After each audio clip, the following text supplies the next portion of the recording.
శ్రీ శివమహాపురాణము రుద్ర సంహిత సతీఖండము అద త్రయోదశోధ్యాయ. నారదునకు శాపము. నారద ఉవాచ బ్రహ్మన్విధే మహాప్రాజ్ఞ వదనో వదతాం వర దక్షే గృహం గతే ప్రీత్య కిమభూత్త తదనంతరం. నారదుడిట్లు పలికెను, హే బ్రహ్మన్ విధి, నీవు మహాబుద్ధిశాలివి, ప్రవక్తలలో శ్రేష్ఠుడవు. దక్షుడు ప్రీతితో ఇంటికి వెళ్ళిన తరువాత ఏమైనది మాకు చెప్పుము. బ్రహ్మ ఉవాచ దక్ష ప్రజాపతిర్గత్వా స్వాశ్రమం హృష్టమానసః సర్గం చకార బహుధా మానసం మమచాజ్ఞయా తమ బృంహితమాలోక్య ప్రజాసర్గం ప్రజాపతి దక్షో నివేదయామాస బ్రహ్మణే జనకాయమే. బ్రహ్మ ఇట్లు పలికెను, దక్ష ప్రజాపతి ఆనందంతో నిండిన మనస్సు గలవాడై తన ఆశ్రమమునకు వెళ్ళి నా ఆజ్ఞచే అనేక తెరంగుల మానసిక సృష్టిని చేసెను. దక్ష ప్రజాపతి ఆ సృష్టిలో వృద్ధి లేకపోవటను గాంచి తండ్రియగు నాకు నివేదించెను.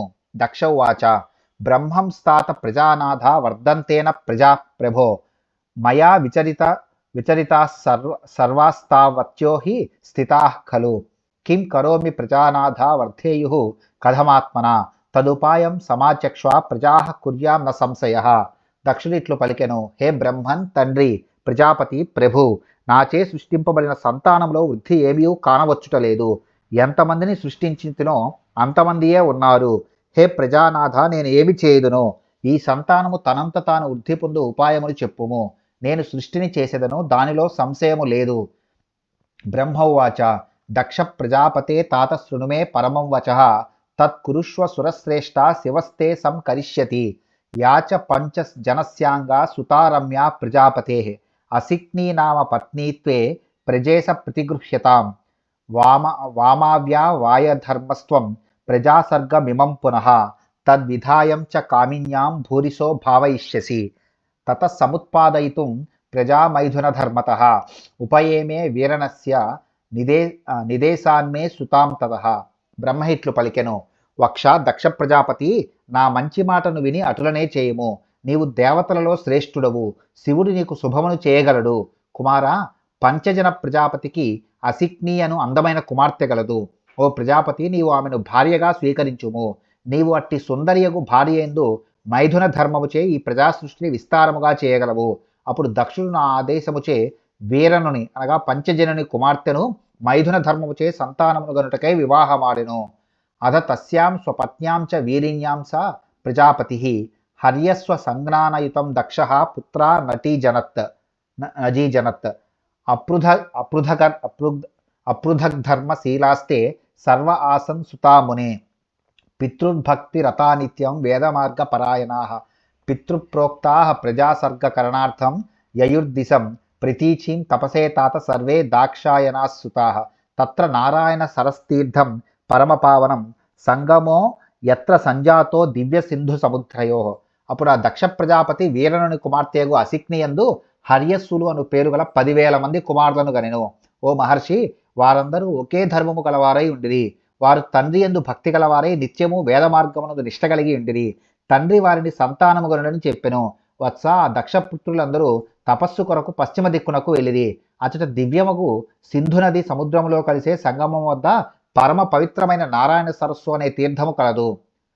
తదుపస్పర్శనాదేవ ప్రోత్పన్న మతయో భవన్ ధర్మే పారమహంసే చ వినిర్ధూ తమలాశయాః ప్రజా వివృద్ధయే తే వై తేపిరే తత్ర సత్తమాః దాక్షాయణా దృఢాత్మానః పిత్రాదేశ సుయంత్రితాః త్వం చ తన్నారదా జ్ఞాత్వా తపత సృష్టి హేతవే అగమస్తత్ర భావం చ హార్దమాజ్ఞాయమాపతేః అదృష్ట్వాంతం భువ సృష్టిం కథం కర్తుం సముద్యతాః హర్యస్వా దక్షతనయ ఇత్యవోచస్తమాదరాత్ తన్నిసమ్యాధ హర్యస్వాస్తే త్వదుక్త మతంద్రితాః ఔత్పత్తి కథయః సర్వే స్వయం విమమృశుభృశం. ఆ జలములను స్పృశించినంతనే వారి హృదయములలోని మాలిన్యములు క్షాళితమైపోయెను. వారి బుద్ధి పరమహంస ధర్మము అనగా నివృత్తి ధర్మమునందు పరినిష్ఠితమయ్యెను. పుణ్యాత్ములు జితేంద్రియులకు దక్షపుత్రులు తండ్రి యొక్క ఆదేశముచే నియంత్రింపబడిన వారై సంతాన వృద్ధి కొరకై అచట తపస్సు చేయుచున్నారని నీకు తెలిసినది. నీవు విష్ణు హృదయంలోని భావము నెరింగి అచటకు వెళ్ళితివి. దక్షకుమారులారా, హర్యస్సులారా, భూమి యొక్క అంతము నెరుంగనే మీరు సృష్టిని చేయుటకు ఎట్లు సిద్ధమైతిరి అని నీవు ఆదరముతో ప్రశ్నించితివి. ఆ హర్యస్సులు జాగరూకులై నీ మాటను వినిది. వారందరూ పుట్టుకతోడనే బుద్ధిశాలురు గదా. వారు నీ మాటలను సమగ్రముగా విచారణ చేసిరి.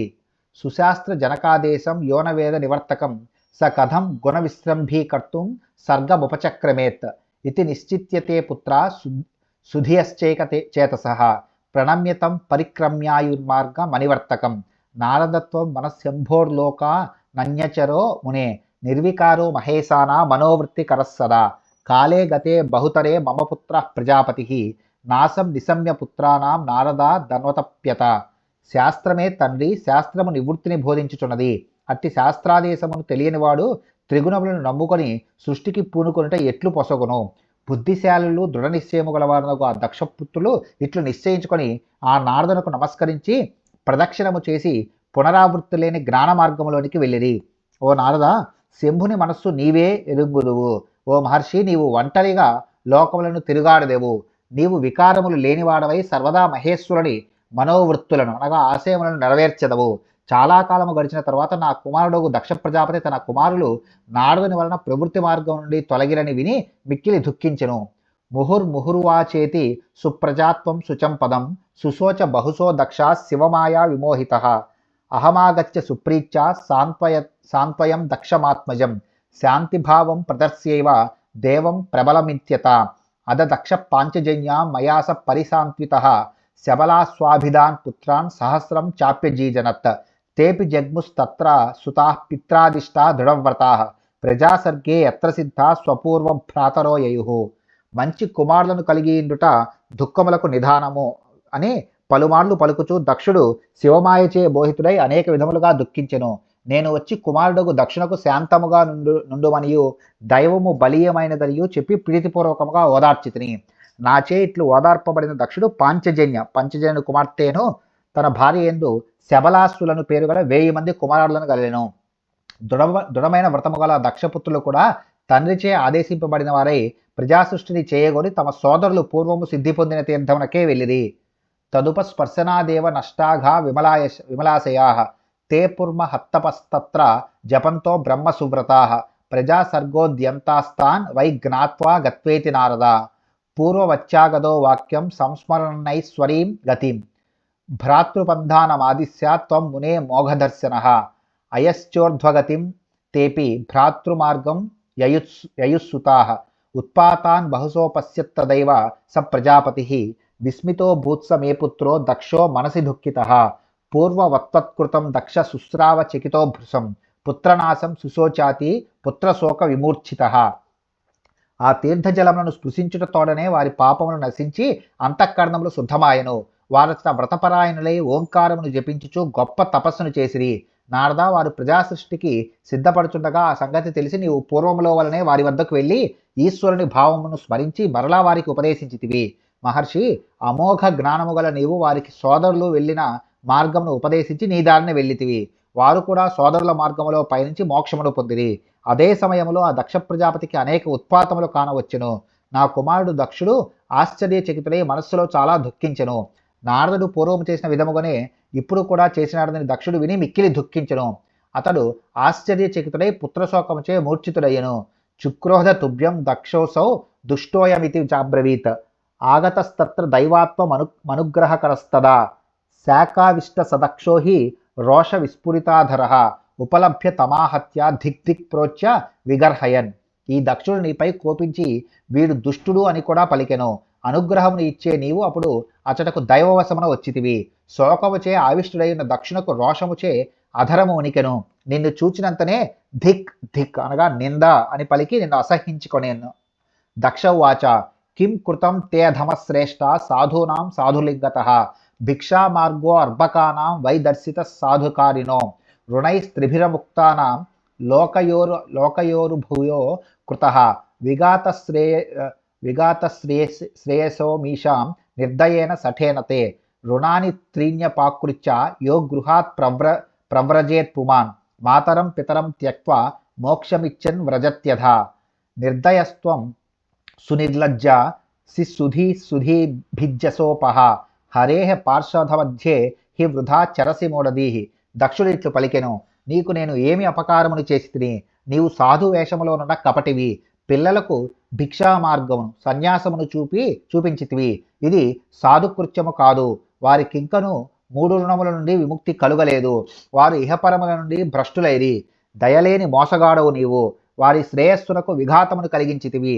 3 రుణముల నుండి విముక్తి పొందకుండా తల్లిదండ్రులను విడచి మోక్షమును గోరువాడై ఇంటిని వీడి సన్యసించు వ్యక్తి పతితుడగును. నీకు దయలేదు, సిగ్గు అసలే లేదు. పిల్లల బుద్ధిని చెడగొట్టి వారి యశస్సును అపహరించితివి. మూర్ఖుడవగు నీవు విష్ణు సేవకులలో కలిసి వృధాగా సంచరించుచున్నావు. ముహుర్ముహురభద్రం త్వమచరో మేధ మాధవ. విభవేద్భ్రమత స్థేతః పదం లోకేషు నస్థిరం. శశాపేతి శుచా దక్షాస్త్వం తదా సాధు సమ్మతం. బుబోధ నేశ్వరేచ్ఛాం స శివమాయా విమోహితః.